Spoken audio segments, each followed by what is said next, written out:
انبیاء کرام، صحابہ کرام، اولیاء کرام اور بزرگان دین کے واقعات کو قرآن و حدیث کی روشنی میں سننے کے لیے علامہ ارشد قادری کے آفیشیل یوٹیوب چینل کو سبسکرائب کریں اور بیل آئیکن کو پریس کریں۔ اعوذ باللہ من الشیطان الرجیم، بسم اللہ الرحمن الرحیم۔ السلام علیکم ورحمۃ اللہ وبرکاتہ۔ امید کرتا ہوں تمام دوست احباب خیر و عافیت کے ساتھ ہوں گے۔ ہر بار کی طرح اس بار بھی ہم آپ سے گزارش کریں گے، اگر آپ ہمارے اس یوٹیوب چینل پر پہلی بار آئے ہیں تو ہمارے چینل کو سبسکرائب کریں، ویڈیوز کو لائک اور شیئر کریں، ویڈیوز کے نیچے اپنے قیمتی آراء کا، اپنے قیمتی مشوروں کا ضرور اظہار کریں۔ اس سے ہماری حوصلہ افزائی ہوگی اور ہمارے اندر دین اسلام کی خدمت کا مزید جذبہ پیدا ہوگا۔ دعا کرتے ہیں کہ رب ذوالجلال ہمیں دین اسلام کی خدمت کرنے کی توفیق رفیق عطا فرمائے۔ ناظرین کرام، بعض اوقات انسان اپنے گناہوں اور غلط کارناموں کی وجہ سے اتنا مایوس ہو جاتا ہے کہ اسے کہیں بھی بخشش کی کوئی کرن نظر نہیں آتی اور وہ دل برداشتہ اور پریشان ہو جاتا ہے اور پکارنا شروع کر دیتا ہے، میں ہلاک ہو گیا، میں برباد ہو گیا۔ اور بعض مرتبہ اسے یہ مایوسی سرکش بنا دیتی ہے اور وہ گناہوں کا ارتکاب کرنے میں بڑا ہی بے باک ہو جاتا ہے۔ تو اللہ تبارک و تعالی ایسے گرنے والوں کو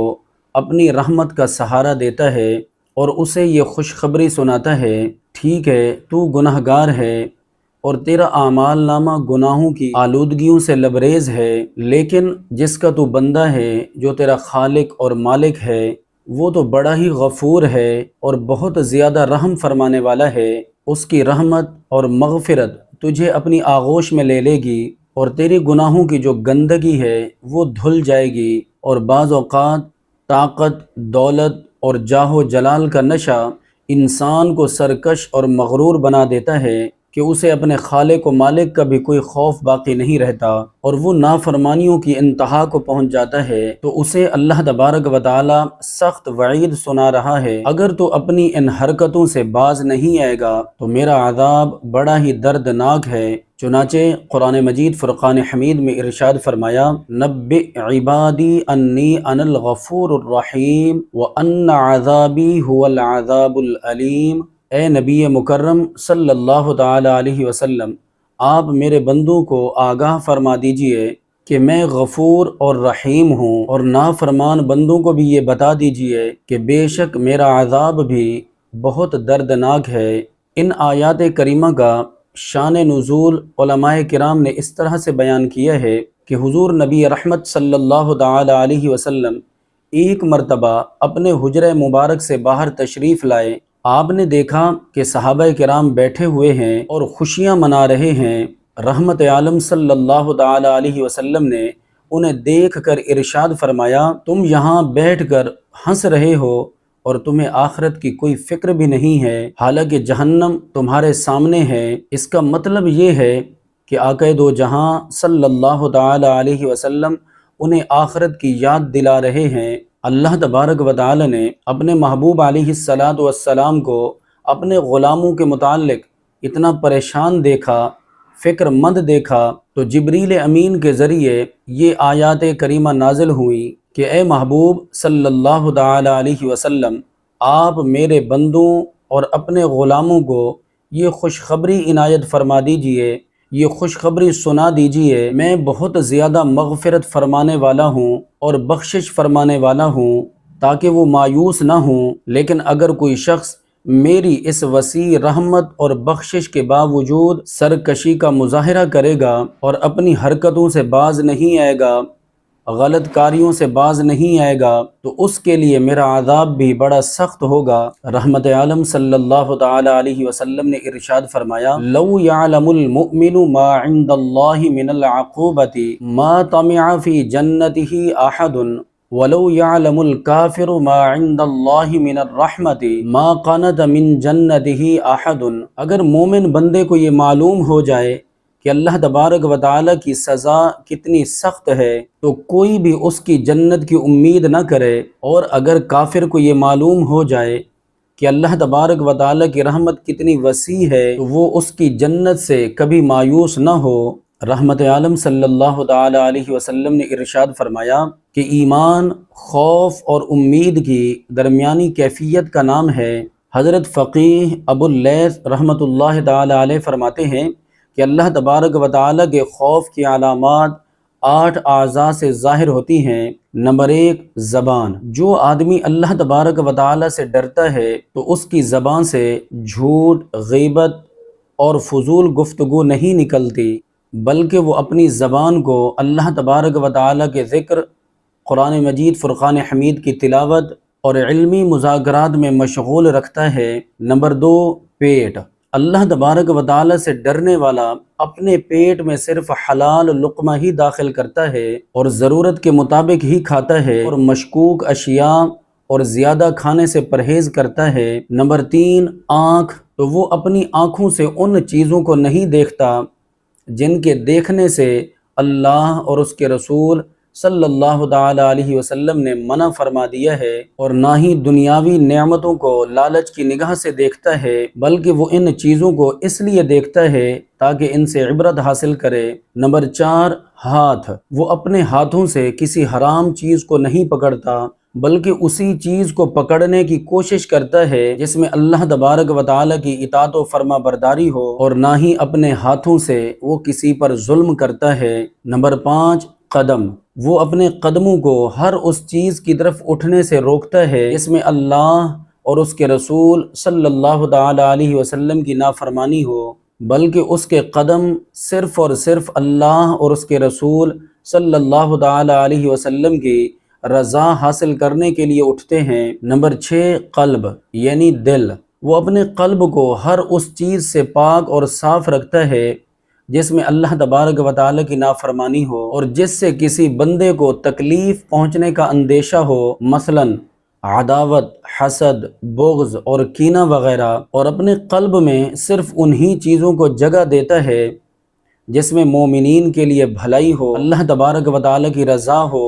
مثلا مومنین کے لیے خیر خواہی، شفقت، مہربانی۔ نمبر 7، صرف وہی عمل کرتا ہے جس میں اللہ اور اس کے رسول صلی اللہ تعالی علیہ وسلم کی رضا شامل ہوتی ہے۔ ریاکاری اور نفاق سے اپنے دامن کو بچانے کی کوشش کرتا ہے۔ اور نمبر 8، کان۔ وہ اپنے کانوں سے صرف انہی باتوں کو سنتا ہے جن کے سننے کی اللہ اور اس کے رسول صلی اللہ تعالی علیہ وسلم نے اجازت دی ہے۔ رحمت عالم صلی اللہ تعالی علیہ وسلم نے ارشاد فرمایا کہ قیامت کے دن ایک آدمی کو جہنم میں داخل ہونے کا حکم دیا جائے گا، اور فرشتے اللہ تبارک و تعالیٰ کے حکم کے مطابق اسے جہنم رسید کرنے کے لیے لے جا رہے ہوں گے۔ تو وہ جب سفر کا تیسرا حصہ طے کر لے گا تو پیچھے مڑ کر دیکھے گا، اور جب آدھا راستہ طے کر لے گا تو پھر پیچھے مڑ کر دیکھے گا، اور جب سفر کا تیسرا حصہ باقی رہ جائے گا تو پھر وہ پیچھے کی طرف مڑ کر دیکھے گا۔ اللہ تبارک و تعالیٰ اسے واپس لانے کا حکم ارشاد فرمائے گا، اور سب کو جاننے کے باوجود اس سے پوچھے گا کہ اے میرے بندے، تو یہ بار بار پیچھے مڑ کر کیوں دیکھ رہا ہے؟ وہ عرض کرے گا، یا بار الہ، جب میں نے جہنم کی طرف سفر کا تیسرا حصہ طے کر لیا تو مجھے تیرا یہ فرمان یاد آ گیا، وَرَبُّكَ الْغَفُورُ ذُو الرَّحْمَةِ، کہ تیرا رب بہت بخشنے والا اور رحمت فرمانے والا ہے، تو مجھے خیال آیا کہ تو مجھے معاف فرما دے گا، اور جب میں نے جہنم کی طرف آدھا راستہ طے کر لیا تو مجھے تیرا یہ فرمان یاد آ گیا، وَمَن يَغْفِرُ الذُّنُوبَ إِلَّا اللَّهُ، اور اللہ کے سوا کون گناہ معاف کرے گا؟ تو مجھے خیال آیا کہ اب تو میرے گناہوں کو معاف فرما دے گا، مجھ پر رحم فرمائے گا، اور جب سفر کا تیسرا حصہ باقی رہ گیا تو میں تیری رحمت سے مایوس نہیں ہوا، تو مجھے تیرا یہ فرمان یاد آ گیا، قُلْ يَا عِبَادِيَ الَّذِينَ أَسْرَفُوا عَلَىٰ أَنفُسِهِمْ لَا تَقْنَطُوا مِن رَحْمَةِ اللَّهِ۔ اے محبوب صلی اللہ تعالی علیہ وسلم، آپ فرما دیجئے کہ اے میرے وہ بندو جنہوں نے گناہوں کی وجہ سے اپنی جانوں پر بہت زیادہ اسراف کیا، کہ تم اللہ کی رحمت سے مایوس نہ ہو۔ یا بار الہ، اب مجھے یقین ہو گیا کہ تو میری بخشش و مغفرت فرمائے گا، مجھ پر رحم فرمائے گا، تو اللہ تبارک و تعالی اسی لمحے ارشاد فرمائے گا کہ میں نے اپنے اس بندے کو معاف فرما دیا ہے، میں نے اس کے سارے گناہوں کو معاف فرما دیا ہے۔ ناظرین کرام، ایک حکایت بیان کی جاتی ہے کہ کسی نے کسی بزرگ کو خواب میں دیکھا اور پوچھا کہ اللہ تبارک و تعالی نے آپ کے ساتھ کیا معاملہ فرمایا؟ انہوں نے کہا کہ اللہ تبارک و تعالی نے میری بخشش و مغفرت فرما دی۔ تو اس نے پوچھا کہ کون سے عمل کی بدولت اللہ تبارک و تعالی نے آپ کی بخشش و مغفرت فرما دی؟ تو اس بزرگ نے کہا کہ اللہ تبارک و تعالی کی بارگاہ میں استغفار کی کثرت کرنے کی وجہ سے۔ اسی لیے رحمت عالم صلی اللہ تعالی علیہ وسلم نے ارشاد فرمایا کہ کم از کم روزانہ 70 بار اللہ تبارک و تعالی کی بارگاہ میں توبہ و استغفار کرو۔ حضور نبی رحمت صلی اللہ تعالی علیہ وسلم نے ارشاد فرمایا الجنت اقرب الی احدکم من شراک نعلہ والنار مثلها، جنت تم میں سے کسی آدمی کے جوتے کے تسمے سے بھی زیادہ قریب ہے، اور اسی طرح جہنم بھی۔ ناظرین کرام، جنت اور دوزخ انسان کے بہت زیادہ قریب ہیں۔ جو اللہ تبارک و تعالی کو راضی کرنے کے لیے نیک اعمال کرتا ہے تو جنت اس کے بہت زیادہ قریب ہوتی ہے، اور جو اللہ کی نافرمانی کرتا ہے، سرکشی اور بغاوت کا ارتکاب کرتا ہے تو جہنم اس کے بہت زیادہ قریب ہوتی ہے۔ حضرت انس بن مالک رضی اللہ تعالی عنہ سے روایت ہے، مہاجرین میں سے فقراء صحابہ کرام نے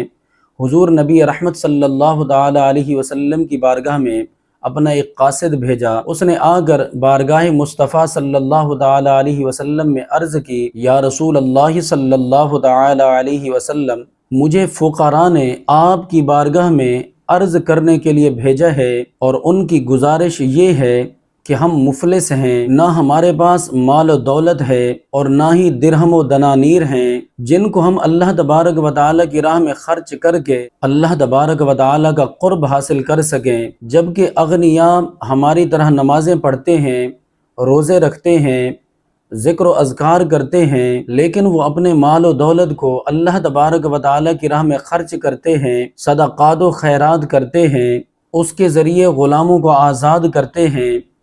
جس کی وجہ سے وہ ہم پر سبقت لے جاتے ہیں، نیک اعمال میں ہم سے آگے بڑھ جاتے ہیں۔ رحمت عالم صلی اللہ تعالی علیہ وسلم نے اس قاصد کو حکم ارشاد فرمایا کہ تم واپس جاؤ اور فقراء کی جماعت کو میرا یہ پیغام سنا دو کہ تم میں سے جو بھی اپنی اس حالت پر صبر کرے گا، اپنا محاسبہ کرتا رہے گا، تو اسے ایسی 3 فضیلتیں حاصل ہوں گی جن سے اغنیاء محروم ہوں گے۔ نمبر 1،